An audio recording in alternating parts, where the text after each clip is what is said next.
Have you ever wondered how confident people get that way? Confident people aren't born naturally confident. Confidence is actually a skill that you learn, develop, and practice.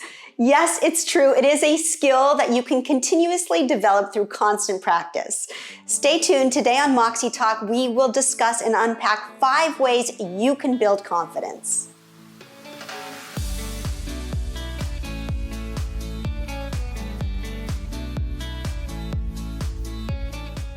Hi everyone, I'm Fia Fastbinder and welcome to Moxie Talk, where we help you find your voice, share your message, and lead with confidence.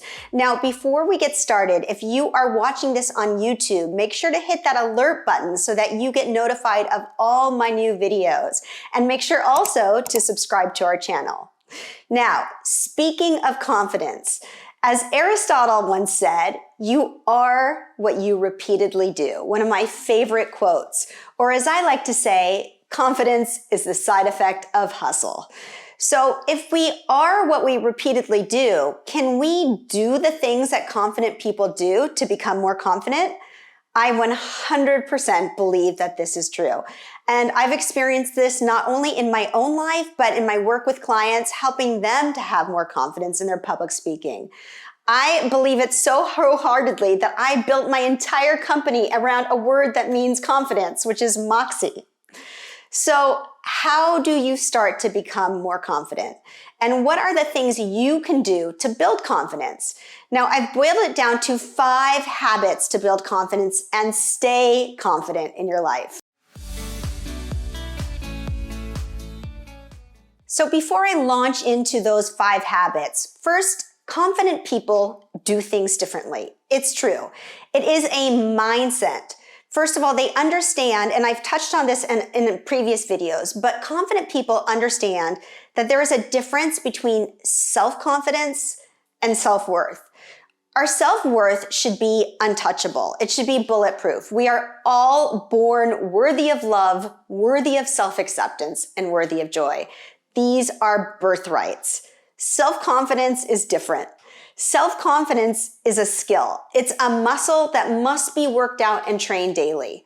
Self-confidence is the ability to communicate with assertiveness, to make eye contact and smile with strangers, to go to networking events alone, to ask for a raise, to present a solution to senior leadership. I could go on, but confident people understand the difference between self-confidence and self-worth. And they've developed the daily habit of flexing their confidence muscle so it doesn't atrophy. Have you ever stopped running or stopped exercising or stopped doing a skill, and then when you do it again for the first time, it's so difficult that you ask yourself, why did I ever stop this? This is exactly like building self-confidence. Now, most people wouldn't know this about me, but I am an introvert. And when I go a long time without flexing my confidence muscle or having to talk to strangers or getting out there and networking, it is so much more difficult for me. So not only do I have to practice flexing my confidence muscle, but I suggest this for all of my clients, and I'm suggesting this for you too. So now let's talk about the 5 habits that you can develop to help you flex your confidence muscle, build confidence, and stay confident. Habit number 1, say yes and then figure it out. Most of us, when we're asked to do something, we decline it if we don't feel like we have the skills or the knowledge or the know-how to do it. Confident people say yes and then figure it out. If you've ever heard of Shonda Rhimes, she wrote a book called My Year of Saying Yes, and it was all about saying yes to every opportunity that came her way and what she learned from it. Now, I'm not going to ask you to do things that are way out of your wheelhouse. If you're asked to do something that is so extremely out of your knowledge level or out of your wheelhouse or too taxing, say no to those. I'm talking about if you're asked to join a new team at work or work on a project or join a softball team or take an improv class. I guarantee if you say yes, you will figure it out. When you develop the mindset of try me instead of why me? You build that confidence muscle, you get scrappy. I know this is terrifying, but once you say yes, you're committed. And a lot of times you're saying yes to things that you really want to do, that will stretch you, improve you, give you goals, and you're probably thinking about declining out of fear. Most of us decline these opportunities out of fear. Now, I have told this story many times of when I started Moxie, and my first corporate client was T-Mobile. And I was asked to lead a workshop for T-Mobile, and of course I said, yes. I didn't have the workshop. It wasn't developed. I had never led anything corporate in my life. In fact, I was so new that I traveled with a laptop case and no laptop in it. That's how new I was to corporate America. But I said yes, and this was literally the launching point of my career in corporate training and the launching point of every workshop and training we've done at Moxie since. And we are now 32 trainers strong. We've led thousands of workshops, and I don't think any of this would have happened if I didn't say yes to that opportunity. Habit number 2, show up. I know it sounds very simple, but showing up is truly the hardest part. It really is. It's so difficult to turn back once you've showed up at something. And most of the time, once you show up, you'll switch that toggle in your brain to go mode. I always say, and I really do live by this motto for myself also, feel the fear and do it anyway. You're going to be scared, but that isn't a reason to no-show. Now, let me explain some neuroscience behind this. Your brain craves safety, and it is going to try to talk you out of doing things, anything that might feel threatening to your brain. And I've talked about this in a lot of previous videos, but our brain does not know the difference between fear of giving a presentation and fear of being attacked by a saber-toothed tiger. Our brain in 2 million years has not evolved. It just knows fear. So if your brain senses a threat, any kind of threat, it is going to start doing anything it can think of to prevent you from doing this thing that might threaten your existence. So that little voice in your head is going to start talking you out of things or trying to talk you out of things. And that voice gets louder and more powerful and louder and more powerful as we near this really scary thing. I call this your KCRAP radio station because it plays crap in your head all day long. Like, you shouldn't do this. You're not going to be good. You might fail. People are going to wonder why you were asked to do this. You're not the subject matter expert. And that voice gets really loud. Now, your job is to turn down the volume long enough to get you to that event. This is the hardest part. Whether it is an early AM exercise class, an interview for a new position, I see this over and over with my clients. I often feel like one of my main purposes as a speaker coach is just to be an accountability partner. I have a client who, this woman is a badass. She is the only female Lamborghini race car driver in NASCAR history. This woman is bulletproof. She is so brave. And she has a fear of public speaking. And she was asked to do a TED Talk in Austin. And before her TED Talk, the panic calls started ramping and ramping. The night before, I received call after call after call of, I can't do this. What if they don't like me? What if I don't think I'm prepared? I don't know my lines. What do I have to say? There's been so many other talks like this. And I convinced her every time. I just said to her on the phone, just show up. Get in the Uber and show up. And she did.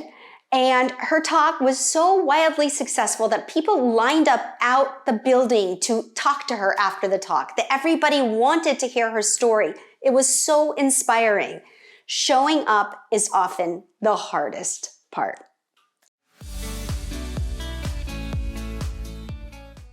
Habit number 3. Focus on progress, not perfection. Now, I'm a huge fan of Will Smith, and I recently heard a story about him that when he was little, he and his brother were tasked with the job of building a brick wall. And there was this giant hole in the ground. And Will looked at the hole and he said, how are we ever going to build this wall? And his brother looked at him and said, brick by brick.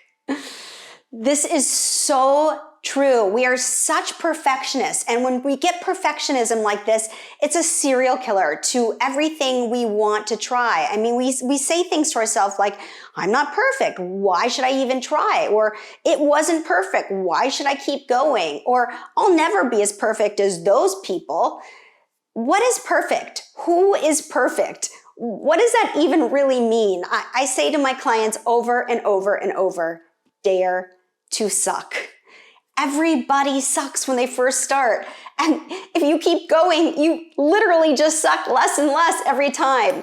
I listened to an interview because I'm obsessed with sports psychology, as many of you know, with a man that they call James the Iron Cowboy. And this man, it's insane. He ran 101 triathlons in 101 days. And now he trains athletes. And he says that inevitably with these athletes, they are somewhere in their training process and they'll look at him and say, I can't do this. I'll never be able to do this. And he says, you're right. You can't do it now because you're not there yet. You've got to dream a dream that is so big that it makes you uncomfortable, that it makes you nervous. And then you throw the dream away and you show up every day and you do the work. And little by little, you improve. And it's that improvement that builds confidence. It's the side effect of hustle. It really is. Proving to yourself that you can do something, albeit slowly but surely, builds confidence. You know, after I had my first child, I started running. And the first time I ran, I might have gotten a half a mile. And I started crying on the side of the road because that perfectionist voice in my head was saying, you're heavy, you're slow, you're never going to be able to do this. And it was such a time for me, this battle in my head. I could really feel it between my perfectionism and my wanting so desperately to have some kind of self-care, some routine for myself that I know I needed. And I kept going.